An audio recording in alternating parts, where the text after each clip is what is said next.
This is Aram Jabari, PR manager at Atlas, and we'd like to give you a sneak peek at the combat system in Game of Thrones, our upcoming RPG based on the critically acclaimed HBO television series and internationally best-selling book series A Song of Ice and Fire by George R.R. Martin.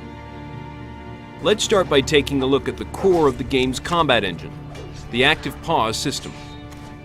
Game of Thrones is a fast-paced role-playing game where all combat, skill use, and item use happen in real time.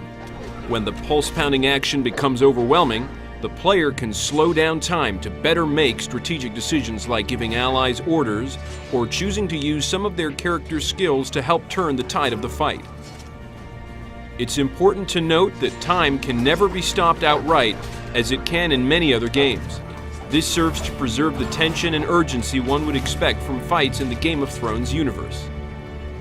As we mentioned, both of the main player characters, Mors Westford and Alistair Sarwyck, have unique individual classes with inherent distinct skills. Mors, a hardened warrior of the Night's Watch, can fight as a landed knight, a brutish hedge knight, or as a fierce Magnar. Alistair, a red priest, can fight as an archer, a sellsword, or as a water dancer. These different classes will determine the weapons and armor that Mors and Alistair can use.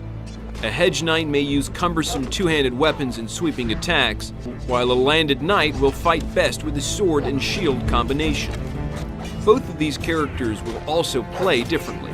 For example, Alistair is not quite as stout in battle as Mors is. When facing multiple enemies, Alistair will typically prefer to not stand and fight. To this point, Alistair will have many more options that involve engaging enemies at range, while Mors will usually need to take the fight right to the enemy. Perhaps you want to play as a water-dancing archer or an effective heavy-armored Magnar?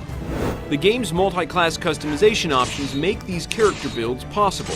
You also have the ability to eschew the multi-class path in favor of becoming a specialist in one class and gaining the upper-tier skills for that particular class.